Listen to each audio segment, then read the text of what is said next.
കൊച്ചി കോർപ്പറേഷനൊക്കെ ഒരുപാട് കാലത്തിന് ശേഷം UDF ജയിക്കാം. പക്ഷേ അതിൻ്റെ തൊട്ടുപിന്നാലെ കൊച്ചിയിൽ നിന്ന് ചില പ്രശ്നങ്ങൾ മേയർ തെരഞ്ഞെടുപ്പൊക്കെ ആയിട്ട് ബന്ധപ്പെട്ട് ഇപ്പോൾ ഈ മേയറുടെ തെരഞ്ഞെടുപ്പിൽ ഇന്നലെ നടന്ന കാര്യങ്ങളൊക്കെ നേതൃത്വത്തിൻ്റെ KPCCയുടെയും അല്ലെങ്കിൽ അങ്ങയുടെയൊക്കെ അറിവോടെയാണോ ഈ കാര്യങ്ങൾ? അല്ല, അത്തരം കാര്യങ്ങൾ ഞാൻ മാധ്യമങ്ങളിൽ പറയാൻ ആഗ്രഹിക്കുന്നില്ല.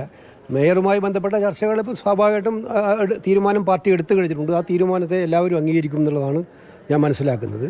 അതിനകത്ത് മേയറുമായി ബന്ധപ്പെട്ട കാര്യങ്ങളൊക്കെ തന്നെ പാർട്ടിയുമായി ബന്ധപ്പെട്ട കാര്യങ്ങൾ പാർട്ടിക്കകത്ത് ചർച്ച ചെയ്യേണ്ടതാണ്. സർക്കുലർ പാലിച്ചില്ല എന്നുള്ളതാണ് പരാതി. KPCCയുടെ സർക്കുലർ പാലിച്ചു.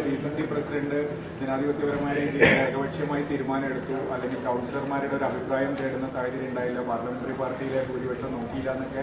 അല്ല, അത്തരം ആക്ഷേപങ്ങളിലേക്കൊന്നും ഞാനിപ്പോൾ പോകാൻ ആഗ്രഹിക്കുന്നില്ല. കേരളത്തിലെ കോൺഗ്രസിനകത്ത് ഐക്യം വേണമെന്നുള്ളതാണ് ജനങ്ങൾ ആഗ്രഹിക്കുന്നത്. ജനങ്ങൾ ആഗ്രഹിക്കുന്നത് ഒരു മാറ്റം കേരളത്തിലുണ്ടാകണം. അതിനുവേണ്ടി എല്ലാവരും പരമാവധി യോജിച്ചുകൊണ്ട് പ്രവർത്തിച്ച് മുന്നോട്ട് പോകണം. വിട്ടുവീഴ്ചകൾ പരസ്പരം ചെയ്ത് മുന്നോട്ട് പോകണം എന്നുള്ളതാണ് കേരളത്തിലെ ജനങ്ങൾ ആഗ്രഹിക്കുന്നത്. ആ പക്ഷത്താണ് എൻ്റെ നിലനിൽപ്പ് കൃത്യമായിട്ടും. പിന്നെ ദീപ്തി മേരി വർഗീസിനെ സംബന്ധിച്ചിടത്തോളം ദീപ്തി മേരി വർഗീസിന് പ്രയാസമുണ്ടാകുന്നത് സ്വാഭാവികമാണ്. എനിക്ക് ഓർമ്മയുണ്ട്, ഞാൻ KSU പ്രസിഡൻ്റായിരുന്ന കാലഘട്ടത്തിൽ 1987 കാലഘട്ടത്തിൽ അന്ന് എറണാകുളത്ത് പോകുമ്പോൾ മഹാരാജാസ് കോളേജിലെ ഒരു കൊച്ചുകുട്ടി, മഹാരാജാസ് കോളേജിൽ നിന്ന് KSUവിന് കടന്നു കയറാൻ പറ്റാത്ത അവസ്ഥയാണ്. അന്ന് KSUവിൻ്റെ കൊടിയുമായി വന്ന് ഏറ്റവും ശക്തമായിട്ട് നിന്ന് അന്നു മുതൽ ഇന്നു വരെ കോൺഗ്രസിൻ്റെ പ്രത്യയശാസ്ത്രങ്ങളിൽ നിൽക്കുന്ന ഒരു സഹോദരി എന്ന നിലയിൽ അവരത് ആഗ്രഹിച്ചിട്ടുണ്ടെങ്കിൽ തെറ്റു പറയാൻ പറ്റില്ല, വിഷമമുണ്ടായിരുന്നെങ്കിൽ തെറ്റു പറയാൻ പറ്റില്ല. പക്ഷേ പാർട്ടി ഒരു തീരുമാനമെടുത്തു. ഞാൻ വിചാരിക്കുന്നത് പാർട്ടിയുടെ തീരുമാനത്തെ അവർ അംഗീകരിക്കുന്നു. പാർട്ടി തീരുമാനം അന്തിമമാണ് എന്തായാലും. അതിനകത്ത് എന്തെങ്കിലും അപാകതകളോ പ്രശ്നങ്ങളോ ഒക്കെ ഉണ്ടെങ്കിൽ അതൊക്കെ പ്രശ്നങ്ങൾ ചർച്ച ചെയ്യുന്നത് പാർട്ടി വേദികളിലാണ്. ആ പാർട്ടി വേദികളിൽ അത്തരം ചർച്ചകൾ ഉണ്ടാവട്ടെ. KPCC ജനറൽ സെക്രട്ടറി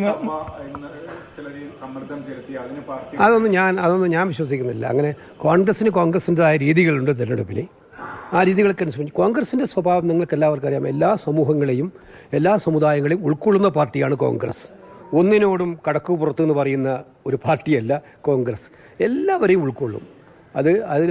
അതാണല്ലോ കോൺഗ്രസിൻ്റെ സൗന്ദര്യം എന്ന് പറയുന്നത്. എല്ലാവരുടെയും വികാരങ്ങളെയും വിചാരങ്ങളെയും ചിന്താഗതികളും ഉൾക്കൊള്ളും. അതുകൊണ്ട് കോൺഗ്രസിനോടൊരു കാര്യം ആരെങ്കിലും പറഞ്ഞാൽ അത് മഹാപരാധമാണെന്ന് നമ്മൾ വിചാരിക്കുന്നില്ല. പക്ഷേ പാർട്ടി തീരുമാനമെടുക്കുമ്പോൾ പാർട്ടിയുടെ തലങ്ങളിൽ ആലോചിച്ച് എന്താണോ അന്നത്തെ കാലഘട്ടത്തിൽ പാർട്ടിക്ക് അനുയോജ്യമായിട്ടുള്ള കാര്യങ്ങൾ എന്നുള്ളത് പാർട്ടി ആലോചിച്ചെടുക്കുന്ന തീരുമാനമാണ്. അത് അങ്ങനെ വ്യാഖ്യാനിച്ചാൽ ഇനി നിയമസഭാ തെരഞ്ഞെടുപ്പാണ്. നിയമസഭാ തെരഞ്ഞെടുപ്പിലേക്ക് മുന്നോട്ട് പോകുമ്പോൾ എത്രമാത്രം ഒരു ആത്മവിശ്വാസം ഈ വിജയം വന്നിട്ടുണ്ട്? ഈ വിജയം നമുക്ക് ആത്മവിശ്വാസം ശക്തിപ്പെടുത്തുന്ന ഒന്നാണ്.